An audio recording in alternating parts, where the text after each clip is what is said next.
C'était il y a 80 ans. Une idée prend forme dans la France en pleine reconstruction. Garantir à chacun une protection face aux risques de la vie. C'est la sécurité sociale.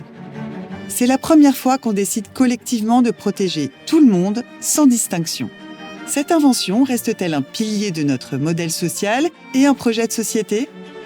Lors de sa création, la vocation de la sécurité sociale était d'assurer ceux qui travaillent contre les aléas et les accidents de la vie. Au cours des 80 années qui viennent de s'écouler, les Français sont bien assurés contre la maladie, les retraités perçoivent leur pension, même en cas de pandémie mondiale. Le système a fait bien mieux que tenir. Aujourd'hui, la sécurité sociale est organisée en 5 branches. Famille, maladie, accident du travail et maladie professionnelle, retraite, autonomie. Quel état des lieux global peut-on en faire ? Si le système reste plébiscité par l'immense partie de la population, le mode de financement basé sur le travail et la production n'a pas pu suivre les évolutions démographiques et économiques du pays. Les différentes tentatives des gouvernements successifs ne sont que curatives et ponctuelles. Nous proposons un projet de loi de finances de la sécurité sociale pluriannuel pour améliorer la stratégie nationale. S'adressant à une population de 67 millions de personnes, la sécurité sociale a un budget de 640 milliards d'euros en constante augmentation, notamment sous l'effet du vieillissement de la population. Comment réduire son déficit, le fameux trou de la Sécu ?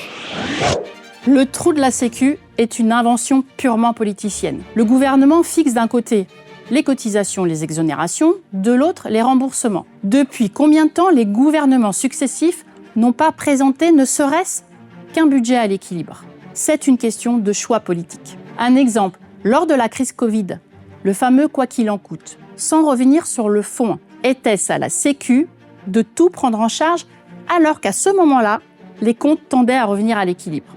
La sécurité sociale a évolué en même temps que la société au fil des décennies. Comment garder l'adhésion de tous, notamment des jeunes ou des classes moyennes, autour de la citoyenneté sociale ?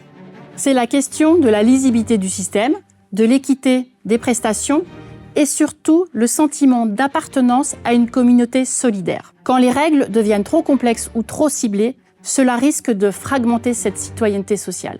Pour la CFE-CGC, l'enjeu aujourd'hui est moins de penser la Sécu comme une institution figée, mais au contraire dynamique, adaptée au contexte économique et social. Elle doit rester fidèle à son esprit d'origine, celui d'une solidarité universelle, juste et partagée. Entre la MSA, Mutuelle Sociale Agricole, la Caisse d'assurance maladie, la retraite complémentaire, il existe des disparités de fonctionnement entre les différentes branches et les partenaires sociaux n'ont pas toujours voix au chapitre. Comment réinjecter de la démocratie dans la gouvernance des caisses de sécurité sociale ? Le défi aujourd'hui est de redonner du sens à la gouvernance des caisses de sécurité sociale. Il faut que chaque citoyen, à travers les représentants que nous sommes, puisse ainsi se sentir acteur de la solidarité nationale.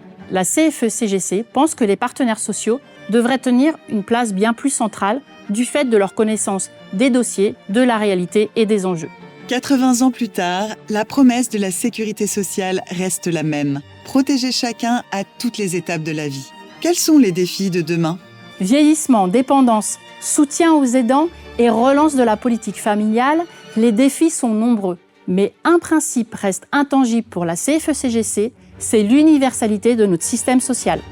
CFE-CGC, restaurer la confiance.